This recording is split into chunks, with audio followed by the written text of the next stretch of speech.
Welcome to the Business Insider Podcast, where we interview the top business leaders in their respective industries. Hey guys, what's going on? Today I'm excited to introduce a special VIP guest. We've got Mike Doyle here. He is the chief animation dude at a company, drive80.com. They specialize in 60-second animated explainer videos for businesses that get frustrated that people just don't get what they do. Mike, thank you so much for coming on the podcast today, man. Yeah, dude. Thanks for asking me questions. Absolutely, my pleasure. So as you know, got a bunch of questions to ask you, and I'm sure our audience is wondering, specifically what you do and really what the major outcomes are for your clients that work with you. Before the podcast, you'd kind of given me a brief rundown on what that looked like. If you wouldn't mind reiterating that to the audience, that'd be amazing. Yeah, so the companies that usually hire us they have a really long-winded way of explaining what they do, or it's a little complicated and they can't really put it into a very condensed version. So they'll reach out to me and we'll have them write a script that's about a minute long, and just visually it'll explain what they do in 60 seconds, not to 90 seconds. So basically, I think what I said to you is it saves them about like 59 minutes in a sales call, so they can just kind of get right to it. Basically, it'll target the pain points of why people hire them, so people can just decide right there if it's good, right, if the company is right for them or not. Sure. Now, if you had to define your superpower or the unique skill or insight that really sets you apart in your space, what would it be and how has it shaped your success?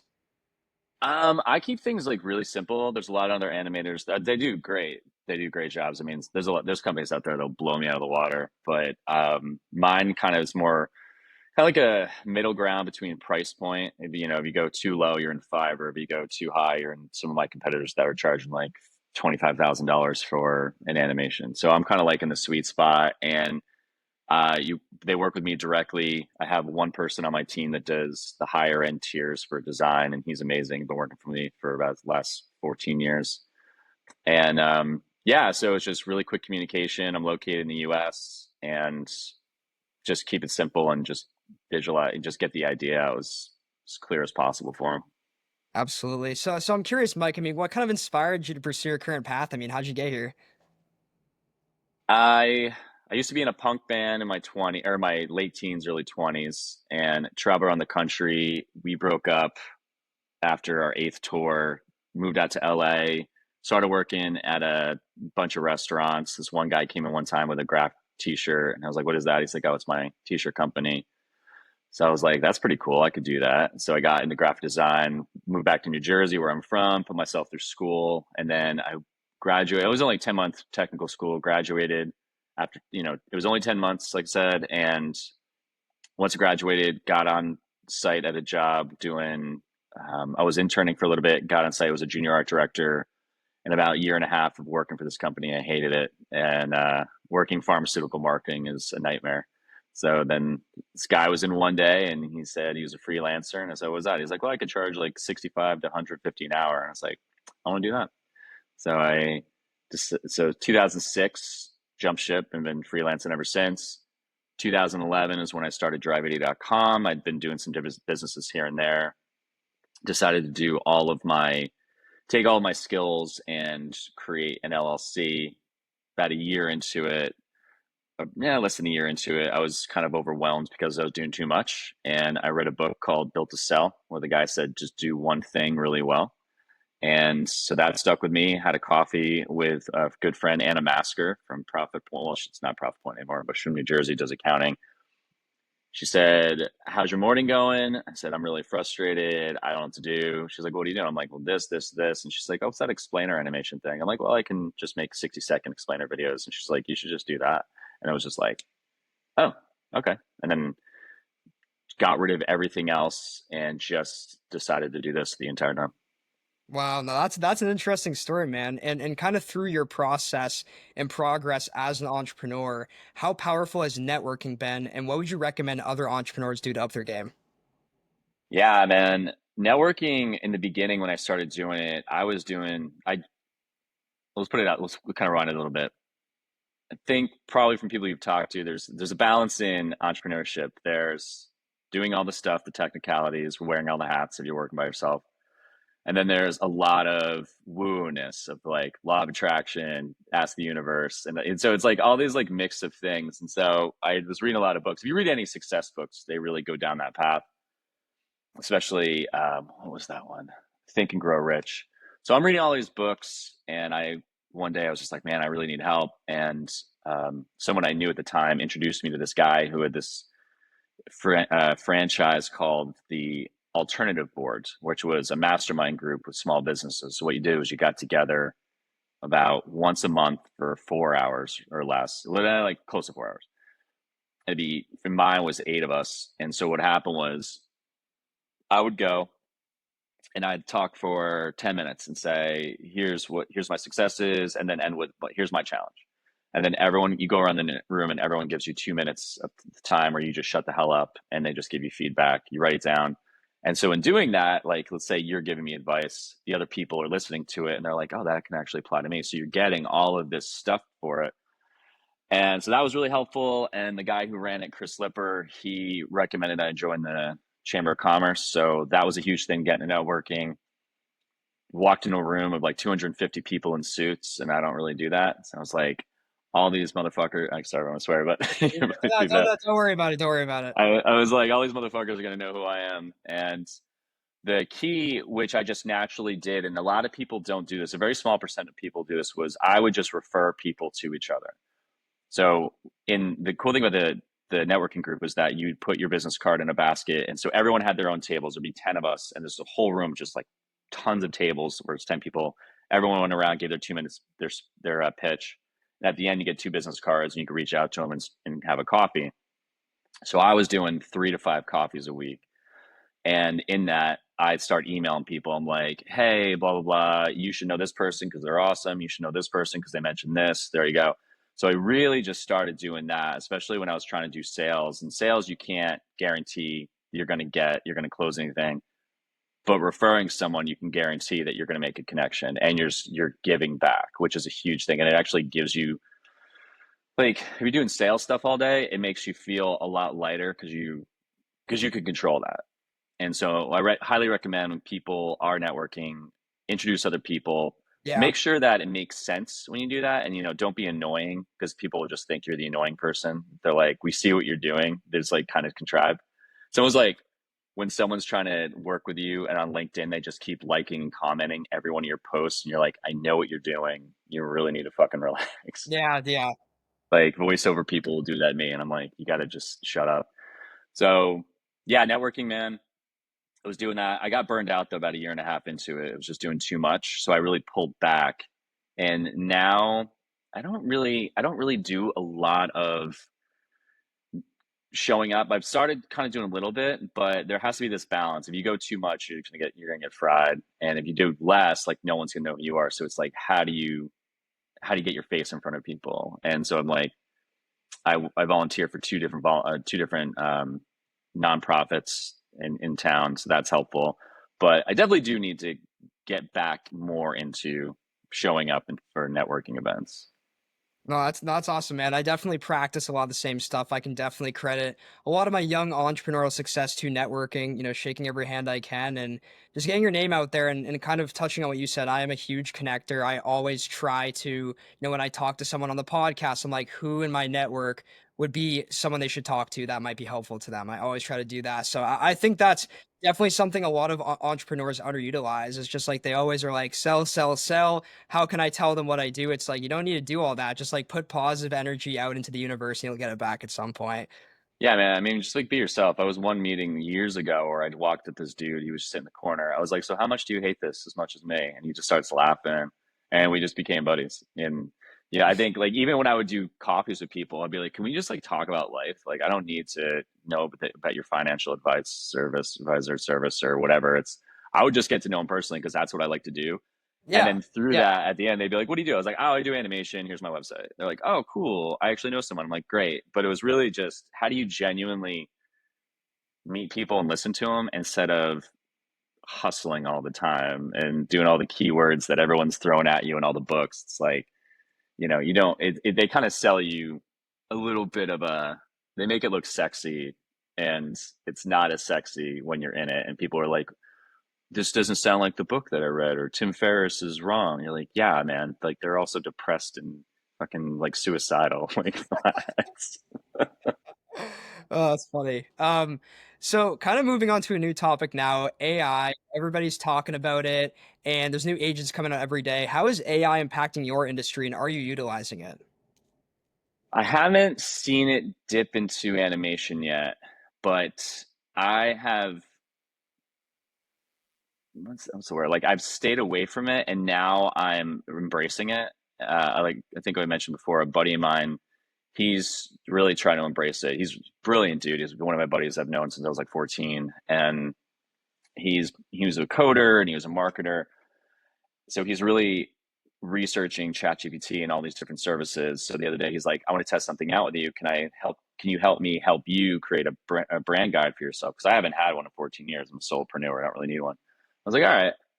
It was wild, dude. I was copy and pasting like certain LinkedIn posts because I'm really like I love LinkedIn. I think that I think creatives need to get on LinkedIn because it's such a great platform. If you do it well, if you speak the way you speak and just share visually what you do, it just keeps you in front of mind. But I'll sometimes put like, a coffee shop is not for Zoom calls because I'll just be annoyed and just speak the way I speak. So I started copy and paste that, and then all of a sudden it started learning how I talk and just started kind of regurgitating like this is what this could be a post. And I don't think I would use it for copy and paste for copy, but it gives me a good idea. Or I think the benefit's going to be so my friend made me like an AI CMO. So when he plugs in all the rest of the data, it'll be someone that I can ask questions to and say, hey, I need 10 ideas this week on, I don't know, some post ideas, or here's a client I have. What 5 video ideas could I send them where they might sign off on it? Because once you have a client, like that's the easier way to make more money is because they've already bought from you, they trust you. What I do is that it's usually one off. So I'm like, how can I give them ideas and say, I can do this? And looking at your website or AI looking at your website or whatever it is, this is an idea that might work for you. And they might be like, oh, yeah, that's awesome. So that's where I'm like dipping my toe in it, but I'm seeing that as a huge benefit. Yeah, yeah, no, absolutely. AI is amazing, man. I mean, I use it all the time, whether it's for, processing data, increasing efficiencies. I mean, there's a lot of great benefits for it. So yeah, it's amazing. I mean, just on ChatGPT alone, you can do so much. Then there's millions of platforms out there, that you Do can you utilize. real quick for you, what do you use to like learn about it? Do you have any courses you've taken that you recommend? YouTube. YouTube, Just honestly. YouTube? Like I mean, you could take like courses and stuff like that, but I just find like if I want to get a new idea or I want to learn about a certain topic, like let's say I want to learn about new voice agents 2025. Type in YouTube, there's gonna be hundreds of videos coming up with all these people that know about it. So they're trying to post about it for monetization. So I just, watch through those, and that's kind of how I learned about AI. And then I am like selling AI actively. So, I mean, I am kind of a pioneer in that space. But if there's new ideas that I want to learn about or new concepts, or like, that's the best way, dude. YouTube, hands down. Okay. That's like, since I got into the space, YouTube has been the number one resource by far. Is there anyone you follow that you recommend? In AI, um, let's think here. Do you use Go High Level? So like it kind of depends. Like for specific softwares, like there's certain guys that are pioneers in that space. Like I do a lot of stuff with Go High Level Okay. specifically for my business. So like this guy Pavlo is a great guy, where he kind of explains like the different use cases and AI applications you can use in these different softwares. But like in general, it's hard to say one because there's so many different guys that like are like, oh, like I built this agent or I built this agent or this agent's good. Like there's so many different people doing different stuff. So I'd say if you just want to learn about AI in general, I would literally just Yeah. go on YouTube and be like top AI models 2025, and you'll get so many videos of like what are the best AI models or what are the best AI platforms to use for your business right now. All right, cool. I'm actually like typing all this in just so Yeah, it's there. man. Yeah, go for it, dude. Cool. Yeah. Awesome. So in a rapidly changing world, I mean, where do you kind of see your industry headed over the next 5 to 10 years? I don't know, honestly. A video's not going anywhere, so that's where I mean, when I got into animation, I was doing video production, and one of the reasons I got out of that is because I just had to keep paying so much money every year for new equipment, and you'd be out there doing a shot and you'd miss it because the mic wasn't working, or someone had like a snot on their face that you didn't get, and you're like, oh man.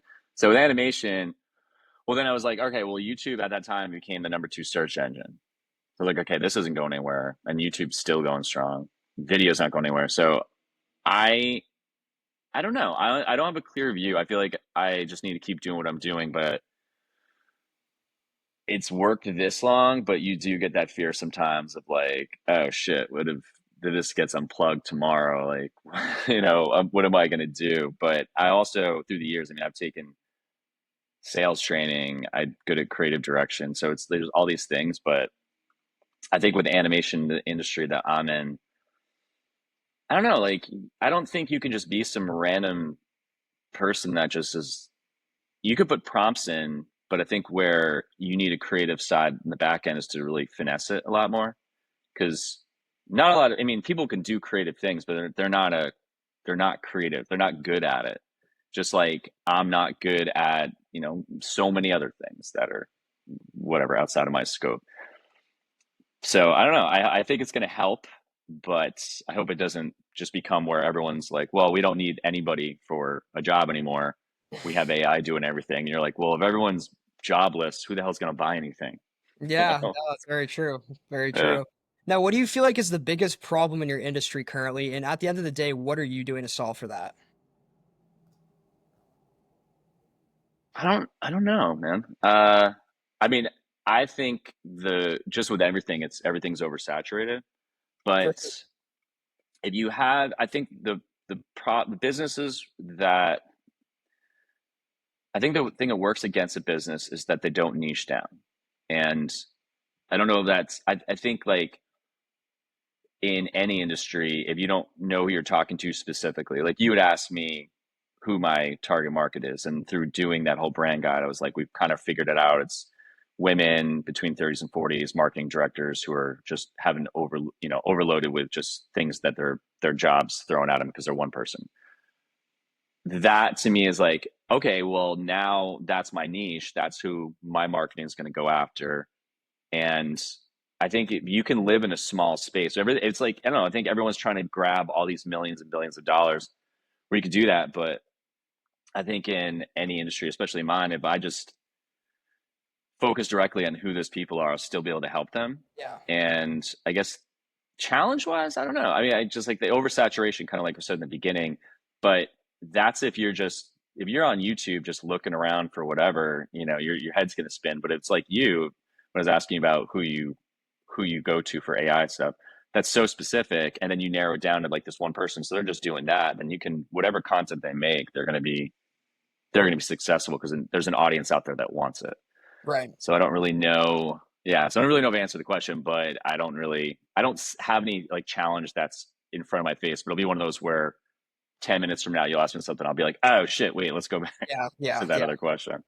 Absolutely. And Mike, if any of our viewers, are interested in what you do and want to connect, collaborate, or even work with you, what would be the best way for them to get in contact with you?